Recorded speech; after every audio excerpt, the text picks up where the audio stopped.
Welcome to a new Bitcoin Books video. So today, we are diving deep into the Internet of Money Volume 2 by the one and only Andreas M. Antonopoulos. And let me tell you, this is a book that will make you rethink everything you thought you knew about money. It argues that Bitcoin isn't just, digital cash. No, it's a fundamental shift in how trust and power work in our world. So let's get right into it. When Andreas Antonopoulos first heard about Bitcoin way back in 2011, this was his reaction. Ha! Nerd money. I mean, how many of us thought the exact same thing, right? That's just for geeks, probably for online gambling or something.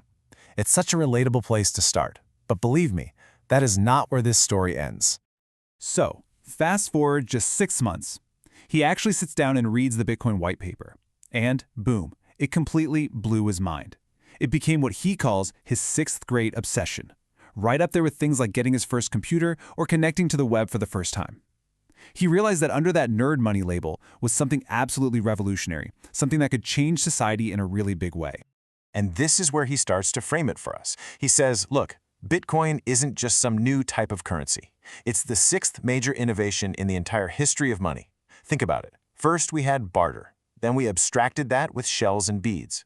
Then came precious metals, paper money, plastic cards, and now? Now we have network money.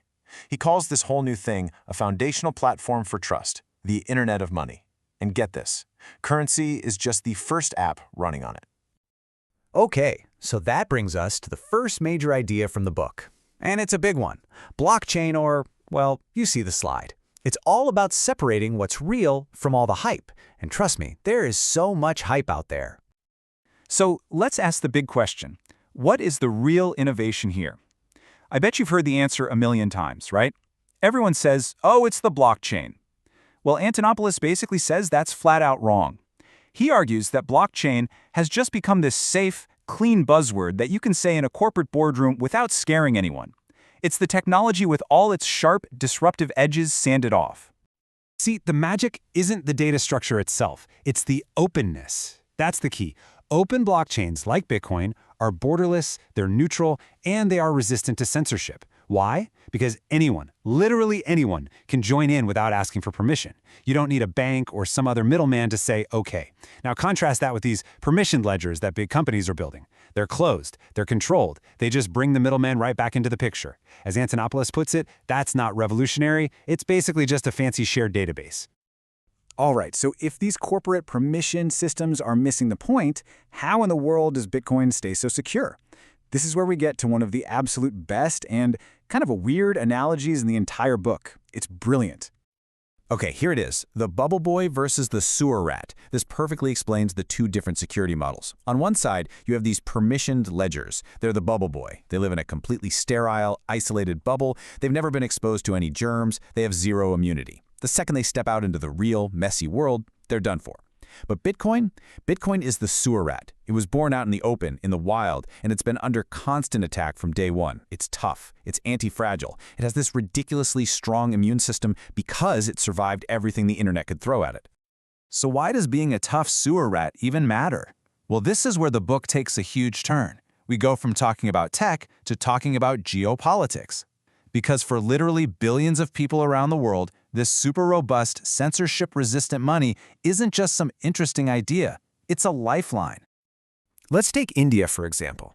Back in 2016, the government, overnight, with just 4 hours' notice, declared that 86% of all cash in the country was no longer legal tender. Just gone.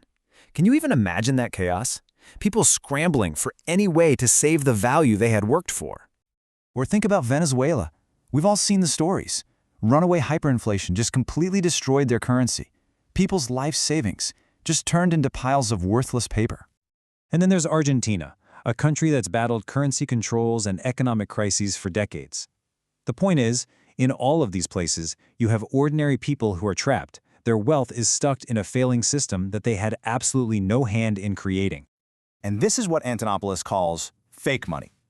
It's what happens when the promise printed on a banknote, the full faith and credit of the government, just loses all its meaning. When people lose trust, they have no choice but to desperately look for an exit. They need an alternative, something that can't be controlled or devalued with the stroke of a pen. And this is where the market just shows you the truth. During that crisis in India, People were willing to pay a 22% premium to get their hands on Bitcoin. But think about what that means. It wasn't that Bitcoin was suddenly getting more expensive. No, it was that the rupee was collapsing. That 22%, that was the price of an escape hatch. The market was screaming about which money it thought was real and which one was fake. And all of this leads us to what I think is the real philosophical core of the book. We're moving beyond just money now. We're talking about a totally new way to build systems and organize ourselves. See, our entire financial world today runs on what Antonopoulos calls soft promises. Think about a bank transfer. It's really just a promise from the bank that can be reversed, it can be blocked, it can be frozen. It all depends on some central authority giving it the okay. But Bitcoin is built on hard promises. When you make a Bitcoin transaction, it's not a request. It's a mathematical fact. It's an instruction that will execute exactly as you wrote it, and no one on earth can stop it or change it.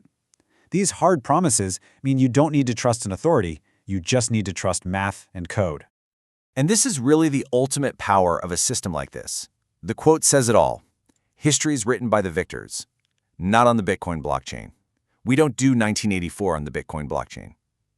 What he means is that it creates a single, neutral, unchangeable version of history, a record that can't be edited or deleted by whoever happens to be in charge. Look, we've really only scratched the surface here. From tearing apart the corporate blockchain hype, to explaining security with sewer rats, to redefining the very nature of trust, this book gives you a completely new way to see the world of money and power. It's not an easy read, but it is so worth it. So I'll just leave you with the huge question that this book forces you to ask. What happens, what really happens, when we start to build a world on promises that absolutely cannot be broken? For those who want to learn more, the link to get the book is available in the video description. If you found this content interesting, please subscribe to the channel and like it to help us reach as many people as possible. Thank you.